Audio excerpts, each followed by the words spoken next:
Welcome, visionary listeners, to another revision episode of Future Skills Strategic Agility in a Turbulent World. In today's fast paced reality, where change is the only constant, we embark on a journey to unlock the secrets of strategic agility.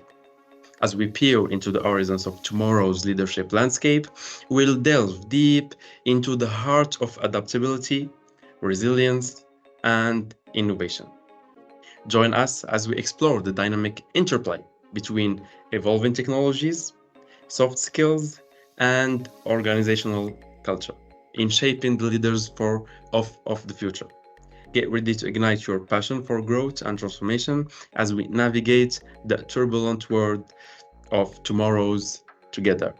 Well, today we have Jerwin. Thank you, Jerwin, for accepting to joining us today in today's podcast. Yes, thanks for inviting me and glad to be here. Yeah, we're glad to. So first, you can start by presenting what are you doing actually in your life, and then we can go to the questions. Yes, sure. Thank you. The very short version is I'm a strategy expert. Mhm. And so I'm really focusing on strategy and strategic leadership, but in quite a lot of different roles. My first career was in academia, so I worked at the university, did my PhD, and so on. But today, part of my time I spend on consulting, so helping companies develop and implement strategies. Part of my time on mentoring, so that's individual coaching of individual people. Part on training, and that's the part that's getting more important now, training other consultancies. So through my company, Strategy Inc., we just have recently launched a new program where we train experienced consultants to become strategy and implementation consultants.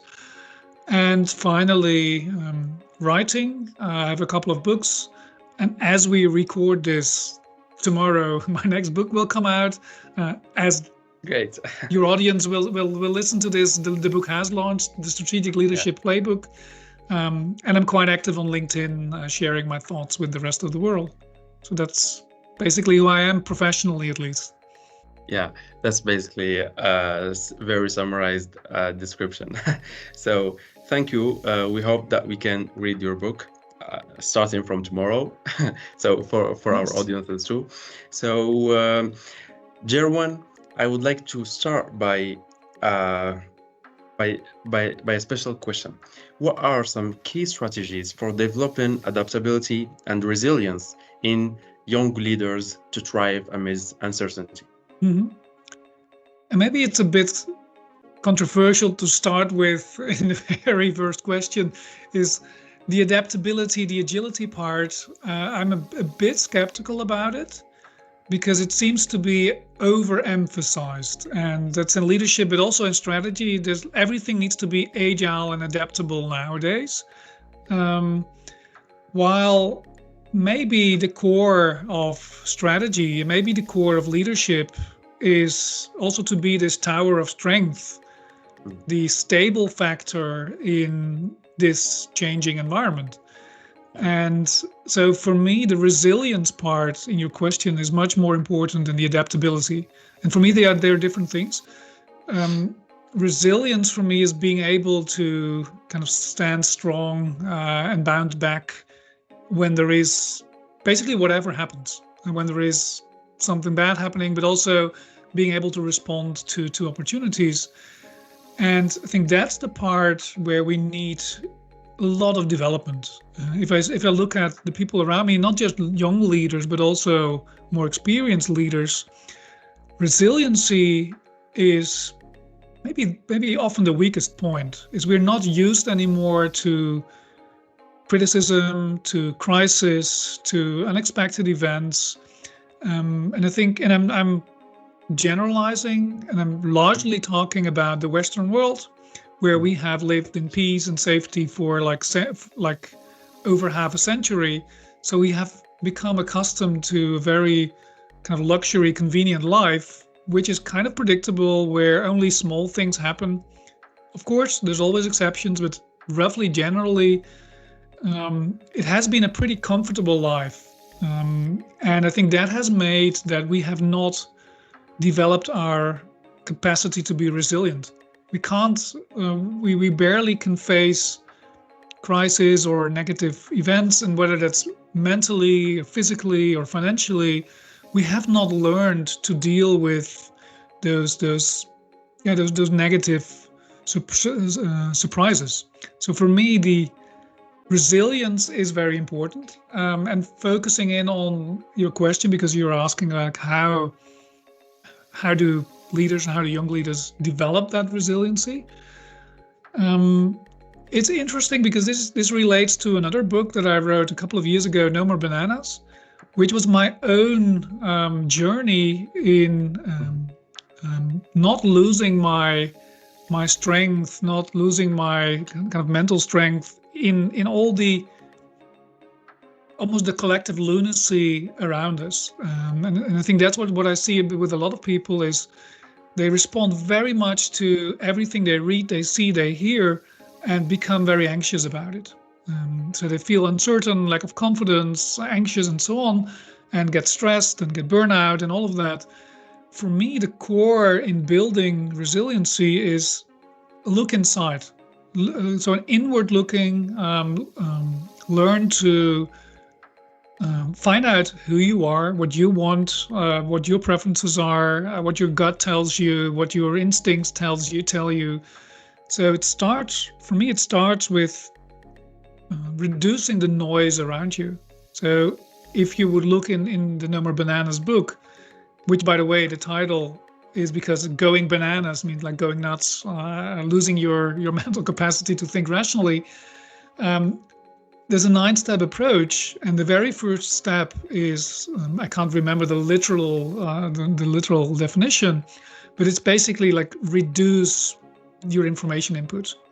And that means, for instance, very simple things like switch off notifications on your phone. I think that's the very first thing. Make sure you consume less information so that your brain gets kind of time to think, process whatever you see. So I think that's where it starts. Mental resilience by focusing on your internal you rather than on everything that happening in the world around you. Exactly. Actually, you talked about mental resilience, which is very, very important in today's topic and for our future leaders. And actually, it gives me sense between the first question and the second one, which is how we can cultivate a mindset of continuous learning and growth to equip future leaders with the agility needed to navigate evolving landscapes. Yeah, of course, we could spend like 2 hours on answering this question, but the very short answer that pops up in my mind is kind of a combination of modesty and curiosity. Is not finding ourselves and our problems, and sometimes the problems is in air quotes, so important, and realize that who we are and what we are worried about doesn't really matter in the big picture. And I can say this, and I also know it's very hard, because obviously I think what I'm doing is important. Otherwise, I wouldn't be speaking in this podcast. But not taking yourself so seriously. Maybe that's the kind of the core.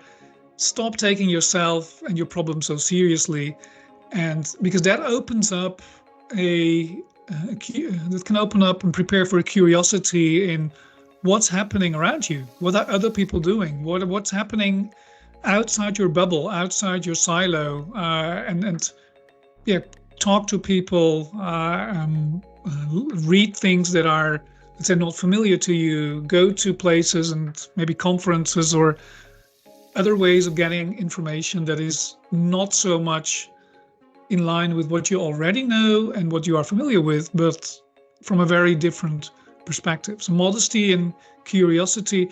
So it's basically also like be a kid, be a small child, and kind of keep on wondering what's happening around you. And of course, how to do that is perhaps not so easy. But I think it starts with the awareness that this is important, and the willingness to to throw yourself off your own throne and your own pedestal, and yeah, get back to the curiosity of what's happening around you, including nature, by the way. All kind of topics. Yeah, I think that without repeating myself too much, that's the I think the mindset that you want, because once you have that, continuous learning and growth can take place. So first set that foundation, and then I think the rest will come easier. Yeah, actually, it remembers me of I think it's an Arabic quote that says that whenever I learned something, I recognized that I learned nothing. So Yeah, actually, each day is a new start of learning, is a new start of being humble and being eager to learn new things. yeah. The So more you know, the more you know what you don't know. It's this kind of yeah, a similar phrase yeah, to say the same. this is kind of similar, yeah. And as technology continues to disrupt many industries in today's world, what role do soft skills like emotional intelligence, effective communication play in fostering strategic agility? Mhm. Yes, and again, I start with a maybe a bit of a controversial reply: Yeah, is technology really disrupting all those industries? Because there is this kind of this bandwagon idea that the more people say that there is so much disruption, the more people start to believe there is so much disruption, and the more people start to feel that there is so much disruption. But if I'm honest and look at my own profession, where's the disruption? Maybe there's a lack of disruption. And yeah, of course, there's some fields where there is a lot of disruption, but also here, before accepting that the world is it's like this, and almost like it's going to an end, like everything is getting worse and disruptive and change, ask yourself, is this really the case? Because if you, and I've done a little bit of historical research here, if you go back a long time, this is of all ages. People in the 70s said exactly the same. I have articles in strategy where it's all about strategy in an age of uncertainty or in an age of disruption. And if you go back further, there is written evidence of, I think, 3,000-year-old clay tablet or something with a similar phrase like this, like, hey, people being concerned about the speed and change and disruption. So it seems to be a natural human thing to worry about this. And again, there also is being aware that this may be more of a mindset thing, which says more about ourselves than about the actual disruption in the world around us. So be critical about when you hear things like this. And also because that's, I think, the best reply, because then you can little bit from a distance reflect on, okay, how is this impacting my business? And of course, information technology, especially AI, which currently is probably on the peak of its hype. So our expectations are probably much higher than will be realized in the short term. But they will, I think you're asking about is our human skills, soft skills, emotional skills, more crucial than ever. And I think the challenge now is the challenge, but also the opportunity is now to use things like AI for the work that AI can do, which frees our capacity, which frees our ability to use our human emotional intelligence, our affection, our judgment, our communication, so everything that makes us as human. The more we can leave to technology, the more what defines us and our contribution in our organizations is that we are human. So I find this a very, very interesting development, not to replace human skills and human characteristics by technology, but to complement and also to leverage these human skills. Yeah, exactly. And in the previous podcast, we talked about measuring things, measuring impact. So the things that get measured are the things that we can understand more and Mhm. comprehend more. So maybe if we measured the disruption of technology in today's world, we can understand more how Mhm. it affects our skills. Mhm. Yeah. So, what innovative approach can organizations adopt to foster a culture of experimentation and risk taking, empowering emerging leaders to embrace change as an opportunity rather than a threat? Yeah, and also here I would focus on the foundations because there's of course there's all kind of approaches for innovation, experimentation, like design thinking and or scenarios or any. There's lots of techniques, but the foundation is, I think, in this case, culture is a combination of safety. So it's okay to fail. It's okay to waste some money and not be successful, and challenge. So because if to challenge people to go a bit further than they would normally do, so to get a little bit out of their comfort zones. Because if you only have a safe culture, you get like a country club, which is kind of very nice, but nothing happens.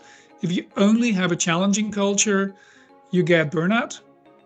But if you have this combination of safety and support plus challenge, I think then you get what you want as an organization, that people dare to take initiative, dare to make mistakes because they feel safe enough.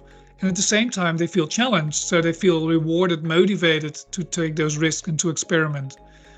So safety and challenge in your culture, building that in your culture. And then I think whatever techniques you use thereafter, they can work because the basics are in place. Yeah. And how we can encourage young leaders to leverage diverse perspectives and interdisciplinary thinking to anticipate and respond Mhm. to future challenges and opportunities. Yeah. Yeah, this relates closely to a LinkedIn post that I posted probably a year ago or so about the V-shaped employee. Um, there is this idea of a T-shaped employee, which has deep knowledge in one area and then broad knowledge so that you can communicate and collaborate, which you could say the disciplinary is the vertical bar of the T and the interdisciplinary is the horizontal bar. I would rather replace it by a V shape or an upside down triangle, because what I find very important, and I'm speaking also of my own experience, is to, of course, to build this deep expertise in one area. Because, and in my case, that's strategy. I've spent 20 years in all kinds of different roles into deepening that skill. But rather than putting a T or the horizontal bar on top of it, build adjacent complementary knowledge in areas that are closely related to what you're doing, but not exactly the same.